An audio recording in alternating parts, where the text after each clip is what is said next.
So hi అండి. So చాలా మంది స్టూడెంట్స్ సార్ నన్ను వైజాగ్ నుంచి అవ్వచ్చు, లేదంటే విజయవాడ నుంచి అవ్వచ్చు, ఎస్పెషల్లీ తెలంగాణ నుంచి అవ్వచ్చు, ఏదో వరంగల్ అవ్వచ్చు, ఖమ్మం అవ్వచ్చు, హైదరాబాద్లో కొన్ని కొన్ని ఏరియాస్ నుంచి అవ్వచ్చు. సో కిర్గిస్తాన్ గురించి అడుగుతున్నారండి.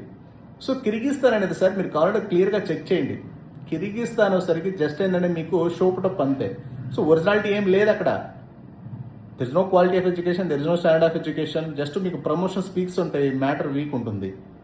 ఒకసారి కంట్రీ పాపులేషన్ చెక్ చేయండి, దాన్ని అనాలిసిస్ చేయండి ఒకసారి, మీకు అర్థమైపోతుంది. వాటిలో మీకు ఏం స్టాండర్డ్స్ ఉండవు. 34 లక్షలు బడ్జెట్ అవుతుంది. అదే 40 లక్షల బడ్జెట్ రష్యాలో పెట్టుకుంటే మీకు ఢిల్లీ ఎయిమ్స్ లాంటి యూనివర్సిటీలో సీట్ వస్తుంది, జస్ట్ నీట్ క్వాలిఫై అయినా. సో మీకు high standard of education, high quality of education దొరుకుతుంది. కిర్గిస్తాన్లో ఇడ్లీ దోశ సాంబార్ అని చెప్పేసి మిమ్మల్ని ఈజీగా మ్యానిపులేట్ చేస్తారు, మిస్లీడ్ చేసేస్తారు. సో మీరు ఉండేది ఇప్పుడు ఏంటంటే ఏ జనరేషన్ ఫ్యూచరు.